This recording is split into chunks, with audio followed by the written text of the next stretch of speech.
last week, we spoke about the idea of relaxing our sense of self. Relaxing our sense of self. And I kind of walked through, it's frankly for myself, I guess I'll say from my experience, it's not something that's intuitive, but once you think about it, it becomes very compelling. So I think so just to review what we spoke about last time quickly, it's a Buddhistic ideal, the notion of non-self. It's one of the three marks of existence, one of the truths that all phenomena in the universe share. But what is it? And we put up this compelling visual aid, illness versus wellness. The difference between illness and wellness is I and we. I and we. Illness is when we are caught only identifying with the self. This is illness, and wellness is when we're incorporating the totality of not just the we that's our friends and family, but the we that is everything. Animals, plants, and minerals, everything. So, again, just to review, the self is a very important part of being a human being. It's this identity of who we are. We have characteristics that we label onto ourselves after experiencing ourselves doing things or feeling things multiple times, many times over a lifetime. It's a way, having a self is a way to differentiate ourselves from others. It's very helpful in relationships. In language, the self is identified when we use the words I, me, and mine, my. Those are the quote-unquote selfing words. When we're selfing, we're going to use a lot of I. And the paradox is, so, self is very important, but when suffering arises, when the self, this notion of having a self is the only way that we see life, right? There's this paradox. It's so important to being a human to have a sense of self. And yet the more we identify with the I, the more suffering we experience. So there's a balance to be had. There's a middle way to be walked. The self is a very small, this sense of self, who I am, how I define myself, my identity. It's a very small portion of who we are, the totality of who we are. And in my experience, both personally and with others, we do have a habit as humans of limiting ourselves based on this definition that we accumulate over our lifetime of who we are. We become like horses with the blinders on them, and we don't see a tremendous amount of who we actually are. And it's usually quite more beautiful and the totality than our own definition. We often just cut ourselves short. So the reduction of suffering can occur when we remove ourselves from the center stage of our lives. If we can reduce our attachment to this I, this self, we increase our well-being. And I wanted to put out a couple of examples of non-self entity, non-self elements of us. And the three examples I may have mentioned, one that comes to mind right away is when you might notice this when you're meditating, that the thoughts arise unbidden. We don't ask for these thoughts to come up. We're trying to focus on our breath or our body, and the thoughts just come. We didn't ask them to come. We get a little frustrated when they come. And so it's hard to make a case that those thoughts are only our thoughts. They come into our body, into our mind, but it's not exactly clear where they're coming from, especially since we, for example, when we're meditating, we don't actually wish them to be there oftentimes. If we were really the director of our show, we would control not only our thoughts, we would control our behaviors just to our liking all the time. If this notion of self were in fact true, that we were absolutely the director of everything, we wouldn't have that refrain, oh, there I go again worrying. Right? So there's a lot more elements at play in our lives that make us who we are. So we're expanding our idea of who we are beyond this fixed director person. Another example that comes to mind is our innate body wisdom. Right? We have all this body wisdom that we don't even realize usually. And this body wisdom really doesn't have anything to do with our identity, our sense of self. We're not in control of it. Like, for example, this example I gave last week was that we don't spend our days walking into walls. Not usually. Our bodies are there for us. They have their own wisdom, their own agenda. There's a whole world inside of us that we're not even aware of most of the time that's taking care of us, right? Like your digestion. We know we're supposed to eat healthy food. The scientists have learned that because our body knows how to synthesize the things that we eat to make us healthy and to make us strong. So the body wisdom is another example of a non-self element. I think another example that I didn't share last week, but for example, when you do take a drink, maybe a glass of water, you're thirsty and your body is requesting it. It's not you requesting it, it's the body is saying, I'm thirsty.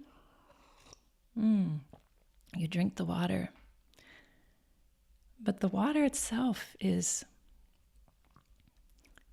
a separate thing, and now it's inside of you, and now it becomes a part of you, right? In that motion. So is the water water, or is the water you? So everything is very much more interconnected than we usually tend to think about it. And when we can think about things differently, we don't have to be so attached to this notion of this fixed, concrete self.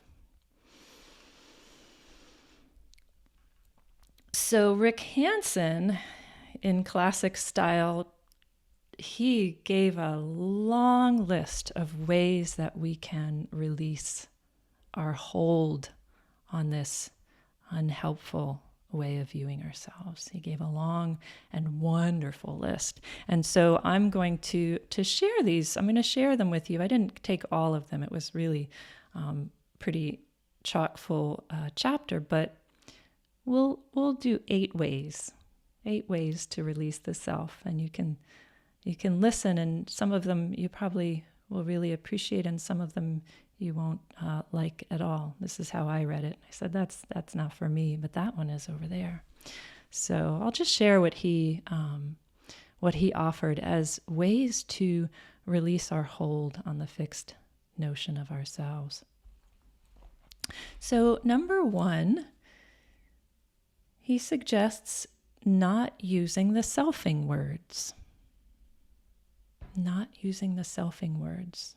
For example, I, me, my, mine. Try to go through a whole conversation avoiding them and see how this changes your outlook. So, you might be checking in with somebody and be like, hi, how are you? Great. Oh, good to hear. Oh, I'm not so good. Oh, wait a second. I'm not so good. Yeah, well, this morning inside of my body, well, there was just this really tired feeling. This tired feeling was in my body, and it was hard to get out of bed. As opposed to, you'd be like, oh, I was so tired. I couldn't get out of bed. I don't know what's wrong. It's just a different way. Oh, there was some tiredness that was present in this body. Kind of it changes something. It changes your outlook. So that's the number one, the first suggestion that Rick Hanson offers. Don't use the selfing words, or use them as little as possible. Number 2, pay attention to the aspect of space in your environment.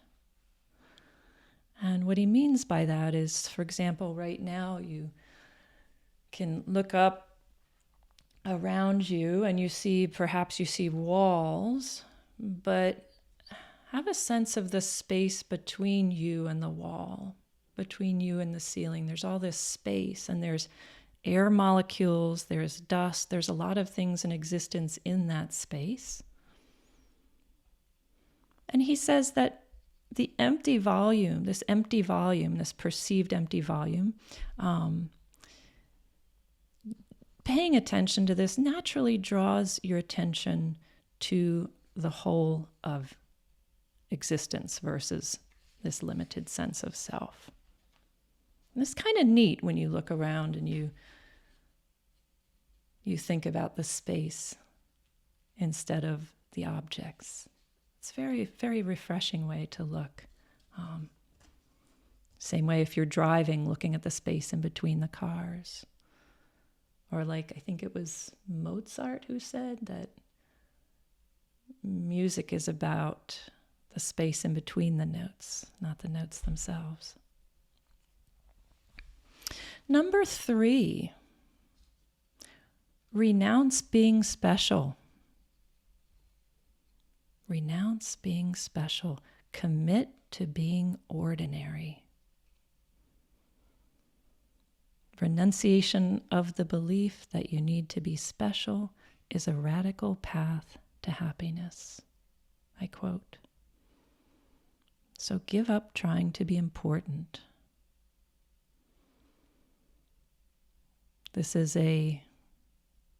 He writes that this is a tremendous amount of effort to be expended on really a false belief.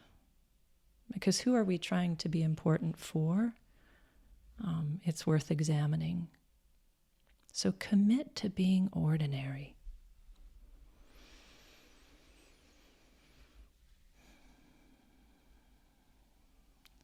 Similarly, number 4, renounce seeking approval and praise. Renounce seeking approval and praise. That's an interesting one. He quotes a Gatha by Shanti Deva. I'll read it to you. The Gatha says, "Why should I be pleased when people praise me? Others there will be who will criticize and scorn. Why be despondent when I am blamed? There will be others who will think well of me." Right? And that's true. I remember a teaching from Buddha. One of his students came to him and said, Venerable One, there's, half of the disciples are very upset with what you said. Or there's a large portion. And Buddha says, That's okay. He said there will always be those who are upset and hate the things that I say. I pay no attention. He said there will always be those who are very, very excited about what I say. It doesn't matter to me. And he said, and there are those who won't care either way. It doesn't matter to me. To have such equanimity means that you have to release this belief that you need to be lovable in order to be, you need to be praised in order to know that you're lovable and worthy. Number 5, know that you're, in a similar token, know that you're enough in this present moment. Know that you're enough. Who we are right now, in the present moment, is the only person who will ever be alive. This is the only version of you who will ever be alive. It's the one that's in the present moment.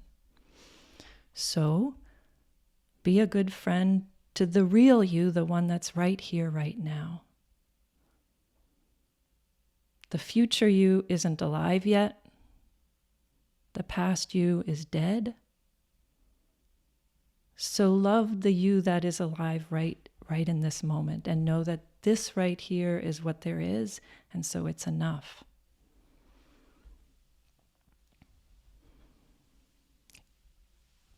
Don't give up on self-improvement, of course. That would be not interesting, but love tenderly the one who is here in the present moment. The one that you are seeking to support and nourish. Love tenderly this one in this right here present moment.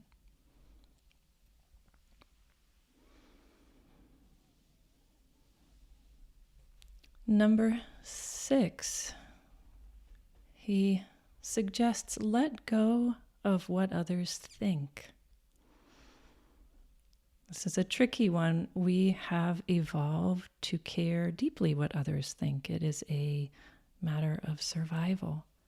Reputation affected whether we would get help from our peers. But be mindful of doing things to get admiration and praise versus doing things for wholesome reasons, maybe such as doing things out of virtue, doing things out of kindness, doing things out of generosity. And there's a real nuance there, and maybe you've felt it. There's a real nuance between, say, volunteering so as to be appreciated by others, and volunteering because of an innate sense that this kindness is needed in the world. There's a nuance there that really can be the difference between feeling like it's a burden and feeling like it's nourishing activity. So letting go what others think to some extent. And number 7, reflect on your dependence. Meaning the flow of nourishment, water, air, sunlight. These things, these elemental forces in our lives, these things allow our life to be possible. So see yourself as dependent on these natural elements. Every item in the universe is infinitely dependent on everything else. So know that you're inherently dependent on this cosmos that we are lucky enough to be a part of. And this mental exercise really can draw your attention away from a limiting sense of self. Of course, my son mentioned that it can be very freaky to think that way. But I think that the older we get, the easier it is to comprehend.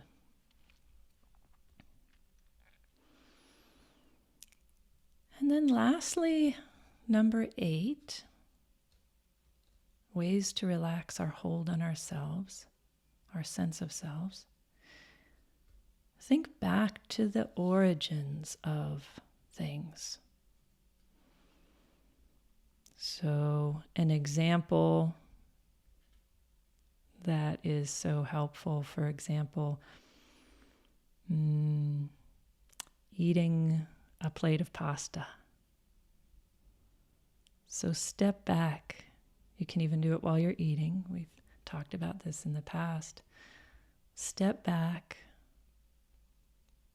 step by step. So how did the pasta get into your bowl? Maybe somebody cooked it. Maybe it was you. Maybe it was someone else, a chef somewhere. How did they get the pasta to cook for you? They went to a supplier or a store. How did the pasta get into the store? A driver brought it there. So thinking to that person. If that driver hadn't been there, somebody else may have driven. But you get my drift. The drivers need to be there to have the pasta entering into your mouth. And then moving back to the factory. Those people working at the factory. Those people managing the factory. Those people who built the factory. And then moving back to the farmers. There's an infinite, and then moving to the farmers, but then moving to the plant, the wheat plant that gave its kernel to move all the way down this long line into your body to nourish you today so that you can be alive today. This little plant with the little kernels of seeds on it. And that plant needed the soil. The minerals were essential. The rain, the sunshine. All of these elements are inside of you, are what make you who you are. Like you're not separate from any of these elements that have come down this long line. In this case, it's the food chain. So that train of thinking is, creative thinking is very helpful. It lets us know that we're just a tiny part of this infinite web, this vast web. So it's a paradox. We are the only thing that we know. Our experience, our existence is all that we have. And yet we're also just a tiny part of something much, much bigger than ourselves. So holding these two together is freeing. It's very freeing.